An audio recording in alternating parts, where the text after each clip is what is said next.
so this story is about Bear Snores On. That's the title.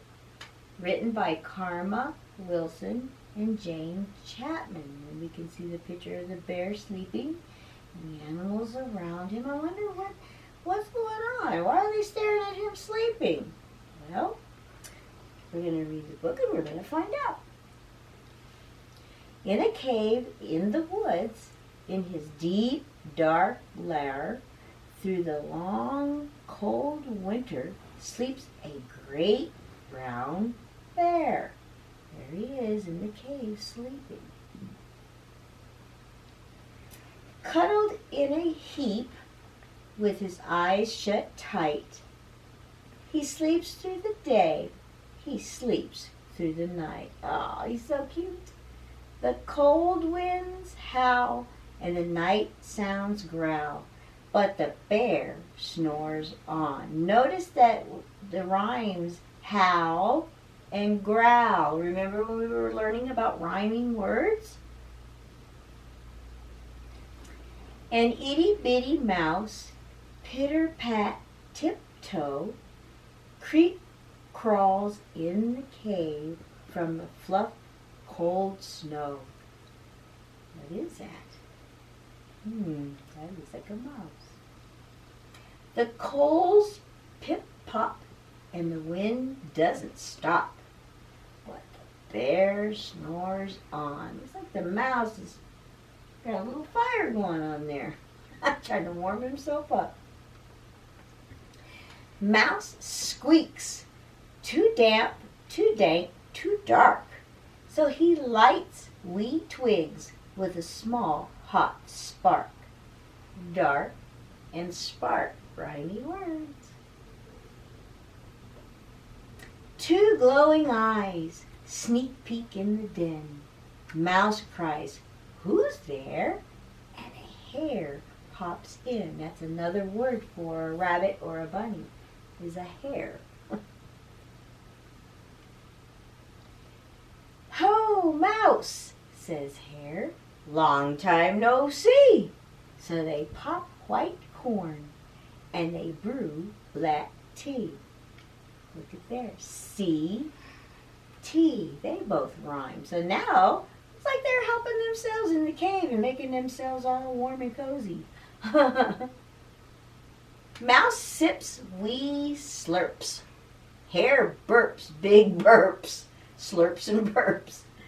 But the bear snores on. Now, why is the bear waking up? He's got his friends here, and they're just having a good time eating and sipping tea, but he's still sleeping. Let's find out.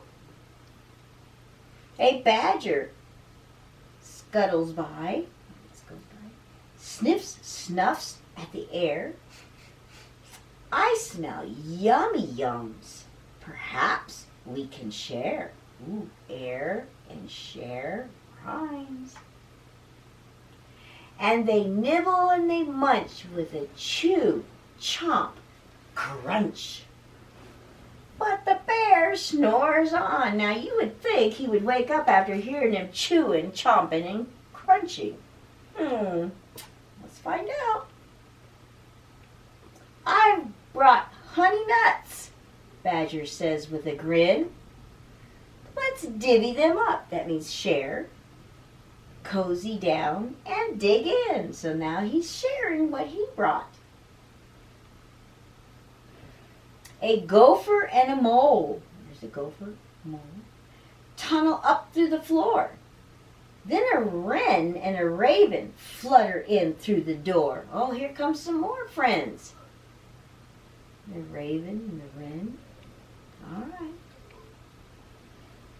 Mole mutters, "What a night. What a storm," twitters wren. And everybody clutters in the great bear's den.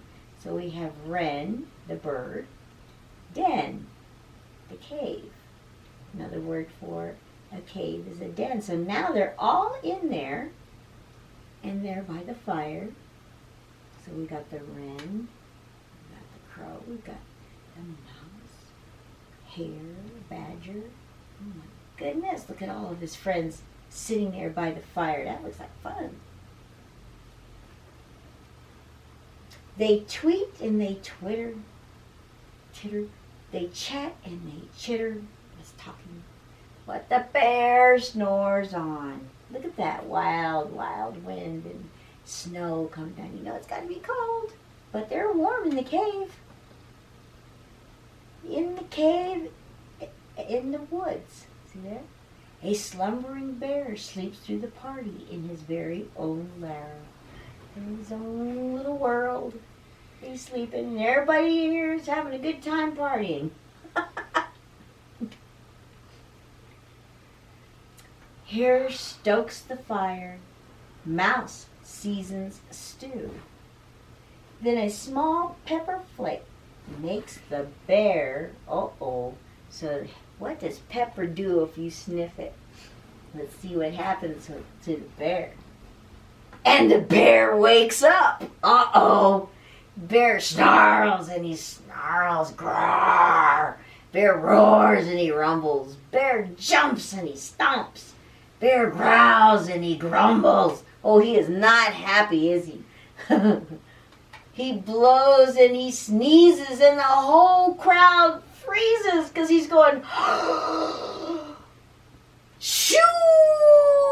Look at the wind. Oh my goodness. You snuck in my lair and you've all had fun, but me, I was sleeping and I had none. And he whimpers and he moans and he wails and he groans. And the bear blubbers on because he's sad because he missed the party, so he's going, ah! Oh my goodness. Mouse squeaks, don't fret, don't fuss. Look, see? We can pop more corn. We can brew more tea. Aw, so the mouse is telling him, don't be sad. Look what we can do. So let's see what happens. Bear gulps. Bear gobbles. That's it. He sighs with delight. And then he spins tall tales. That means he tells stories through the blustery night. The light, night. They rhyme. When the sun peeks up on a crisp, clear dawn, Bear can't sleep. See, look at them. They're all partying. Let's see why he can't sleep. But his friends snore on. What has happened? So they partied all night, and then in the morning they woke him up. They said, and he was crying because he missed the party. Well, then they all fixed him up and everything. And he's all wide awake now, but who fell asleep because they were up all night having fun partying. Now they're asleep, and the bear's awake. And that is the end of the story of Bear Snores On.